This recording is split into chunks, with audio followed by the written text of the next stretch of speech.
الحمد لله نحمده ونستعينه. قال الله تبارك وتعالى في كلام آخر: والذي جاء بالصدق وصدق به أولئك هم المتقون. صدق الله مولانا العظيم. إن الله وملائكته يصلون على النبي يا أيها الذين آمنوا صلوا عليه وسلموا تسليما. اللهم صل على سيدنا ومولانا محمد وبارك وسلم. حمد و صلات کے بعد مہینہ ہے جمادی الآخر. اس مہینے کی آج 15 تاریخ ہے. اس مہینے کی 22 تاریخ اس امت میں بزرگی میں سب سے بڑی ہستی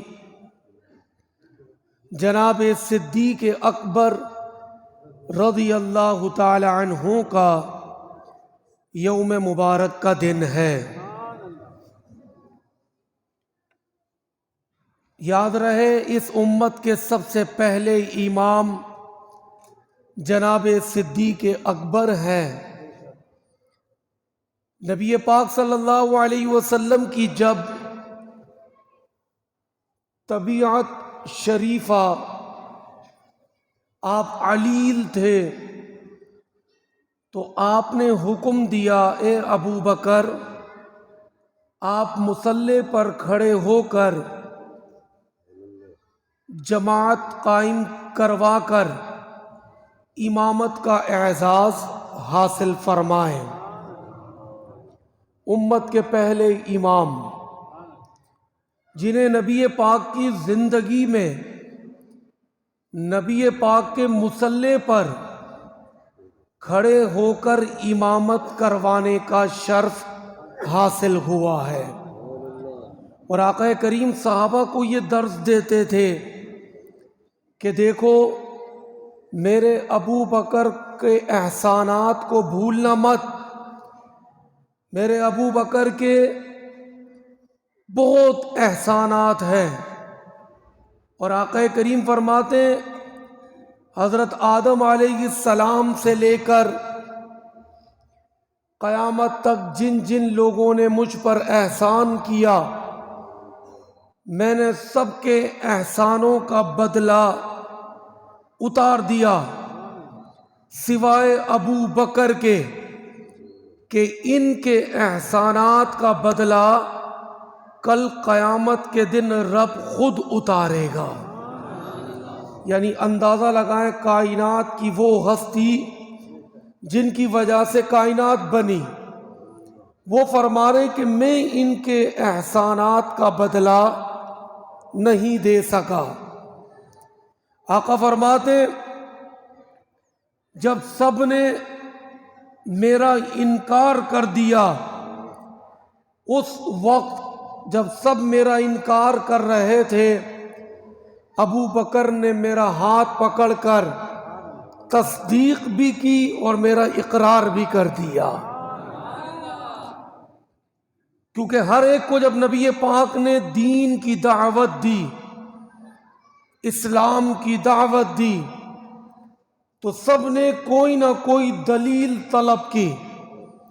کسی نے کہا آپ اللہ کے نبی ہیں تو درخت کو بولیں کہ وہ آ کر آپ کی نبوت کی گواہی دے، اللہ کی وحدانیت کی گواہی دے. کسی نے کوئی دلیل مانگی، کسی نے کوئی مانگی، لیکن جناب صدیق اکبر کو جب آقا نے فرمایا کہ میں اللہ کا نبی ہوں، آپ نے کوئی دلیل نہیں طلب کی، جواباً عرض کی کہ یا رسول اللہ کلمہ پڑھا کے مجھے مسلمان بنا دیجیے۔ اللہ نے بڑی شان عطا کی۔ حضرت ابو دردہ صحابی رسول ہیں، فرماتے میں ایسے ہی چل رہا تھا جیسے ہم ایک دوسرے کے ساتھ چلتے، گلی میں، محلے میں، علاقے میں۔ فرماتے میں ایک جگہ سے گزر رہا تھا، جناب صدیق اکبر کو میں نے بائی پاس کر دیا، ان سے آگے نکل گیا، اور ان سے آگے نکلنے کے بعد میری اسپیڈ اور تیز ہو گئی۔ اچھا، یہ منظر نبی پاک صلی اللہ علیہ وسلم ملاحظہ فرما رہے تھے، تو آقا کریم صلی اللہ علیہ وسلم نے فرمایا، اے ابو دردہ، تو اس شخص سے آگے چلتا ہے جو دنیا اور تمام لوگوں سے دنیا میں جسے اللہ پاک نے افضلیت کا درجہ عطا کر دیا۔ یعنی آقا کریم کے فرمان کے مطابق کہ تو ان سے آگے چلتا ہے، اے ابو دردہ، آگے کی طرف دوڑتے ہو۔ اللہ تعالیٰ نے ان کو دنیا اور تمام لوگوں پر، یہاں تک کہ ابو دردہ آپ پر بھی، اللہ پاک نے انہیں افضلیت کا درجہ عطا کر دیا ہے۔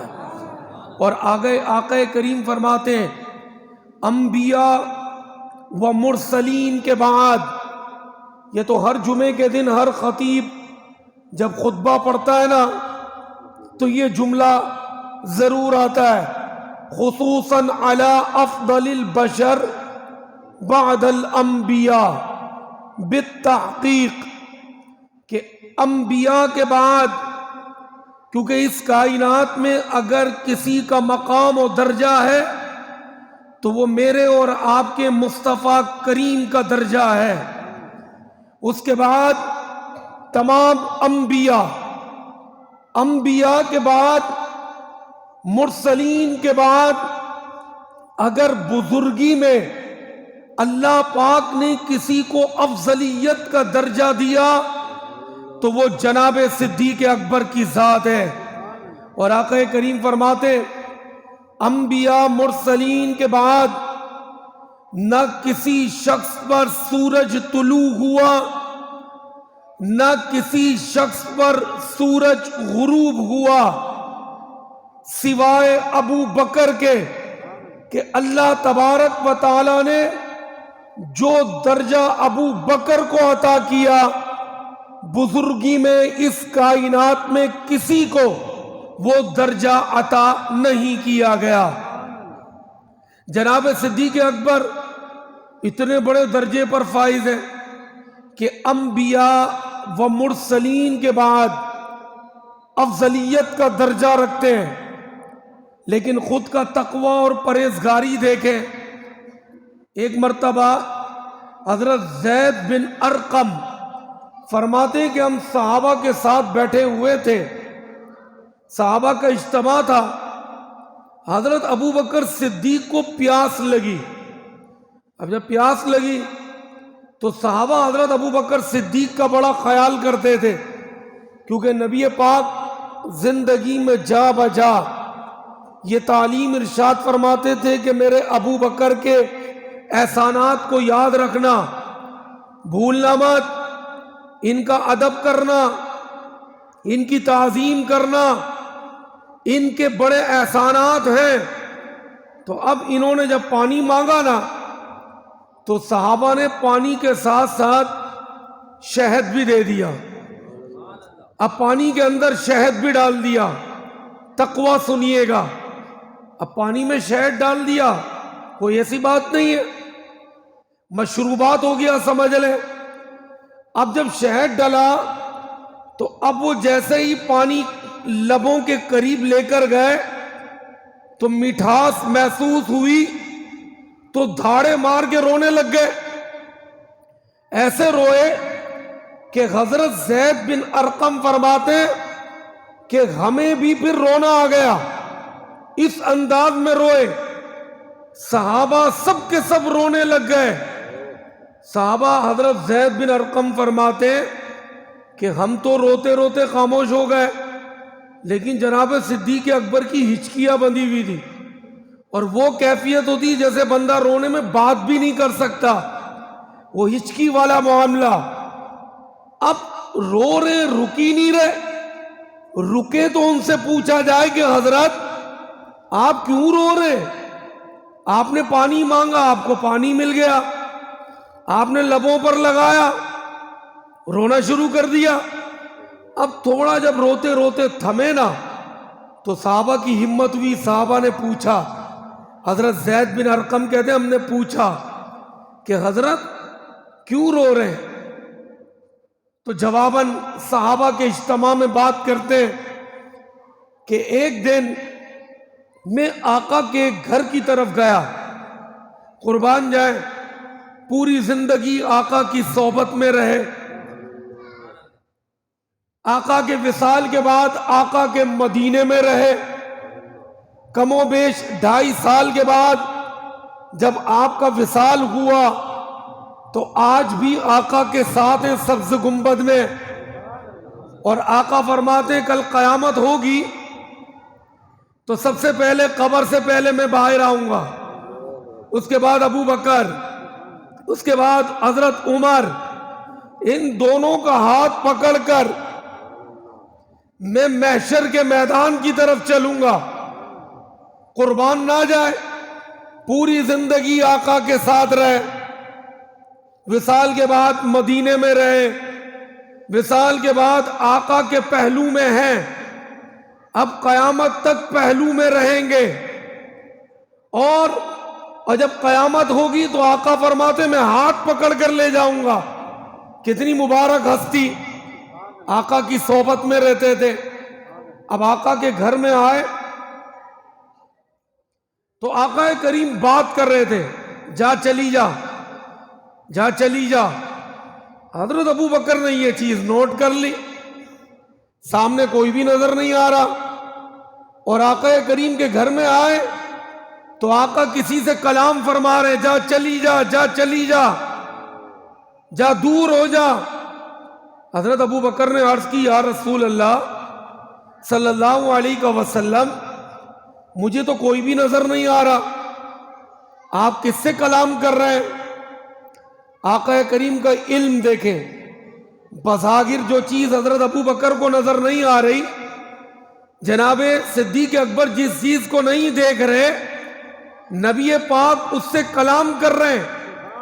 تو جب انہوں نے سوال کیا، یا رسول اللہ آپ کس سے کلام کر رہے تھے؟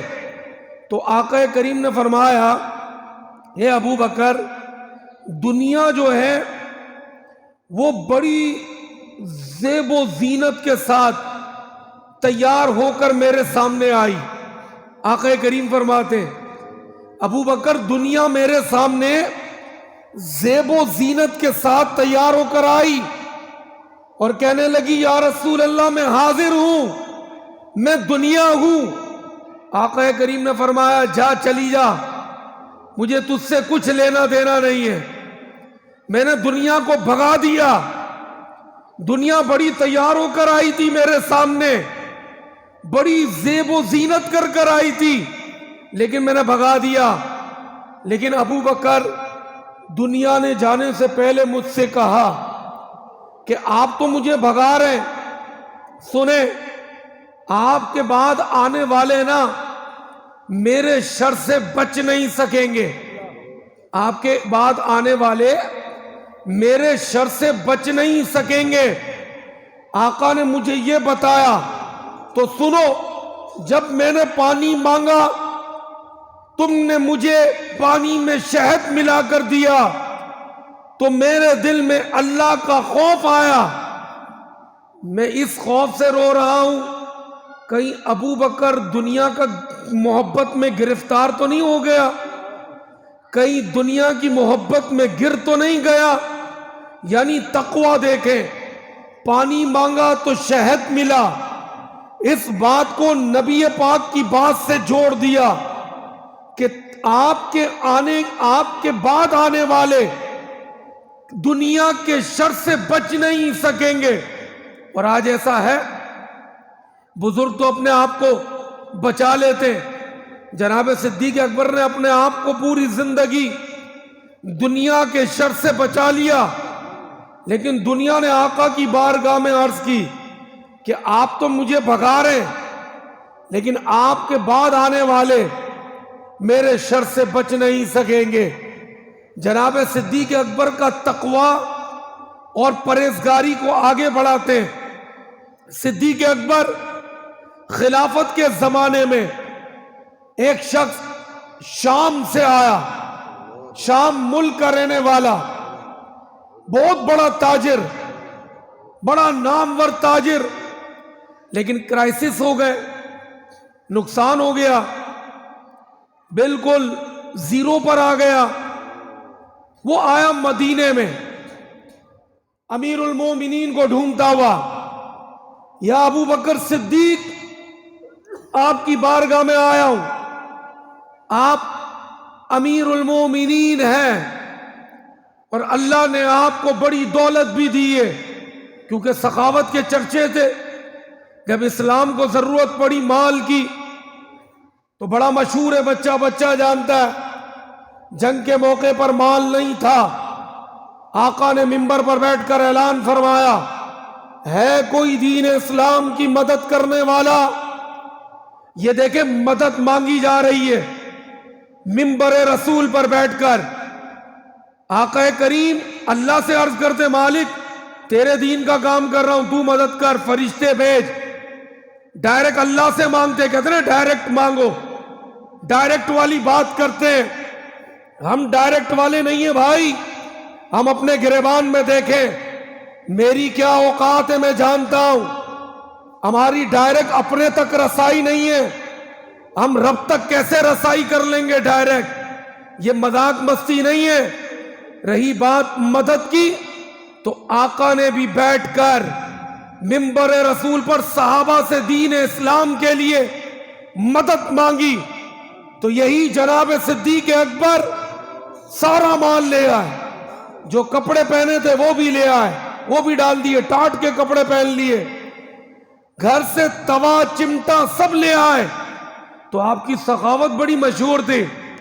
وہ سنتے سنتے شام سے مدینہ پہنچا، یا امیر المومنین آپ ہمارے بڑے بھی ہیں اور آپ امیر بھی ہیں، بڑی سخاوت آپ کی سنیے۔ کہ کیا ہوا؟ کہ مدد کے لیے آیا ہوں، مدد طلب ہے، کرائسس ہو گئے، نقصان ہو گیا، زیرو پر آ کے کھڑا ہو گیا ہوں۔ امیر المومنین کا گھر جو تھا بظاہر بڑا اچھا لگتا تھا، اندر گھر کے اندر لے کر گئے، ایک بالکل ٹوٹی ہوئی چٹائی جو پھٹی ہوئی تھی، سمجھانے کے لیے پھٹی ہوئی لفظ استعمال، کیونکہ بزرگوں کے ادب کے خلاف ہے، وہ بھی جگہ جگہ سے ٹوٹی ہوئی تھی، اس چٹائی پر بٹھایا، اس سے کہا کہ آپ بڑی اچھی تمنا لے کر آئے، لیکن حقیقت تو یہ ہے 3 دن گزر گئے میں نے بھی کچھ کھایا پیا نہیں ہے۔ یہ مسلمانوں کے بادشاہ ہوا کرتے تھے جو پریکٹیکل رعایا کا خیال کرتے تھے، صرف وعدے نہیں کرتے تھے۔ آج صرف وعدے رہ گئے، اوپر کچھ ہے اندر کچھ ہے۔ اب بندہ مدد لینے آیا ہے، کہنے لگے 3 دن سے میں نے بھی کچھ کھایا پیا نہیں ہے۔ کہا حضرت میں تو بڑی تمنا لے کر آیا تھا کہ آپ میری مدد کریں گے۔ حضرت نے کہا جاؤ عثمان غنی کے پاس چلے جاؤ۔ حضرت عثمان غنی سے پہلے ایک بڑی پیاری بات یاد آ گئی۔ حضرت امیر المومنین حضرت ابو بکر صدیق رضی اللہ تعالی عنہ، ایک دن آپ کی زوجہ نے آپ کو حلوہ بنا کے دیا، حلوہ بڑا پسند تھا آپ کو۔ حلوہ جب آیا نا تو آپ نے پوچھا یہ کہاں سے آیا ہے؟ سوال کیا کہاں سے آیا ہے؟ آپ کی زوجہ کہنے لگی جو آپ کا بیت المال سے تنخواہ آتی ہے نا، آپ کی جو تنخواہ آتی ہے، اس تنخواہ میں سے جو آٹا لیا، اس آٹے میں سے تھوڑا تھوڑا آٹا بچایا، کئی دن کے بعد یہ تھوڑا آٹا جمع ہوا اور یہ میں نے حلوہ بنا لیا۔ اب آپ کی تنخواہ کا مال تھا نا، تنخواہ میں سے آٹا نکالا تھا نا، کسی غریب کا حق تو نہیں مارا تھا، یہ تو نہیں چیک کر کے کروڑوں روپے ایک ہی سائن سے باہر نکال لیے تھے، ایسا تو نہیں تھا۔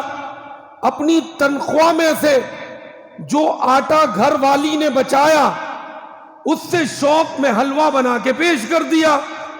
آپ کھڑے ہو گئے، وہ حلوہ بیت المال میں لے گئے، اور وہاں کا جو ذمہ دار تھا، انچارج، اس سے کہا سنو، یہ اتنا آٹا میری تنخواہ میں زیادہ آ رہا ہے، آئندہ مہینے سے اتنا آٹا، اس کی رقم میری تنخواہ میں سے کاٹ کر بھیجنا۔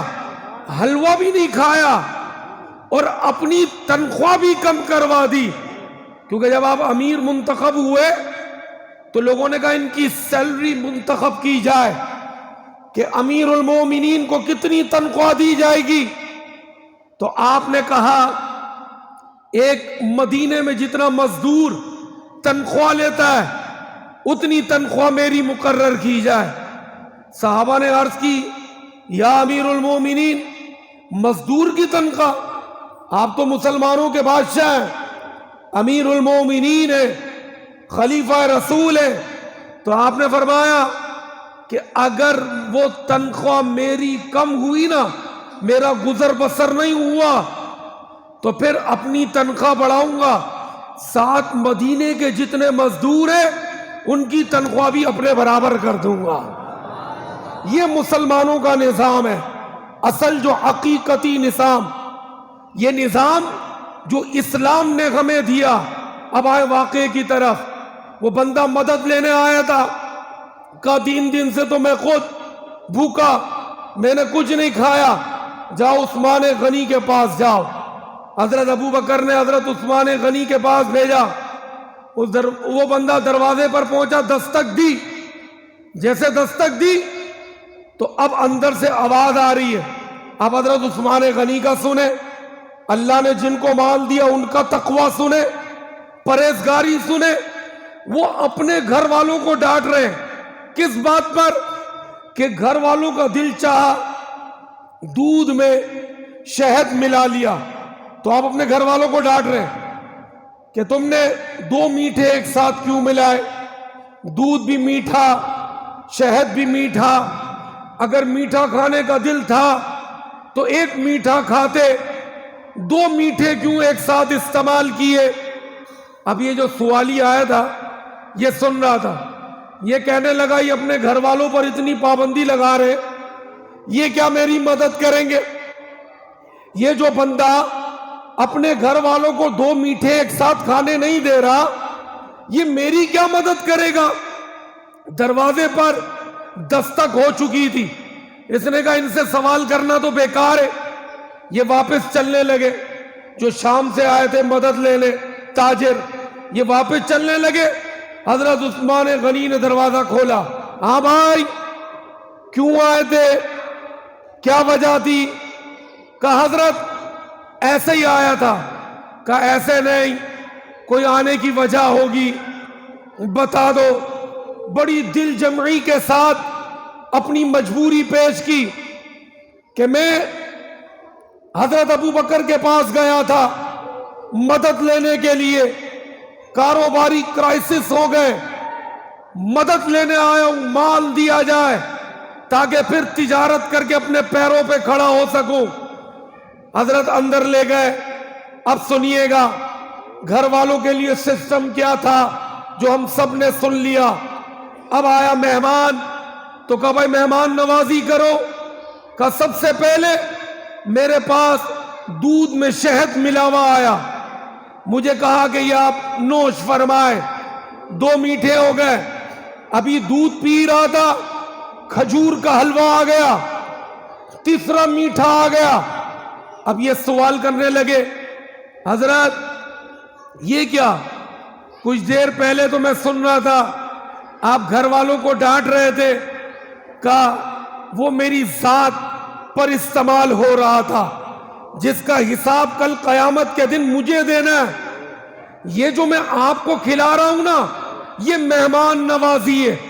مہمان تو ویسے ہی رحمت ہوتا ہے، اور یہ جو میں آپ کو کھلا رہا ہوں اس کا بدلہ مجھے دنیا میں بھی ملے گا اور قبر و آخرت میں بھی ملے گا۔ 3 میٹھے کھلا دیے۔ کہا کیسے آنا ہوا؟ کہا حضرت مدد لینے آیا۔ حضرت نے کہا میں نے 1 اونٹ بس سادو سامان، اس پہ تمہارے بچوں کے کپڑے بھی لگا دیے، کپڑے بھی ہیں، سفر میں جا رہے ہو کھانا بھی لگوا دیا، راستے میں تکلیف نہ ہو، جاؤ، اور یہ تمہارے کو میں تحفہ پیش کرتا ہوں، جاؤ جا کے شام میں تجارت کرو، کاروبار کرو۔ اب اس میں ان کو چاہیے تھے 3000 درہم، حضرت عثمان غنی کی سخاوت دیکھیں، 6000 درہم رکھوا دیے، کھانا کپڑا سب چیزیں دے دی۔ اب یہ جانے لگے، ان کو خیال آیا۔ خیال کیا آیا؟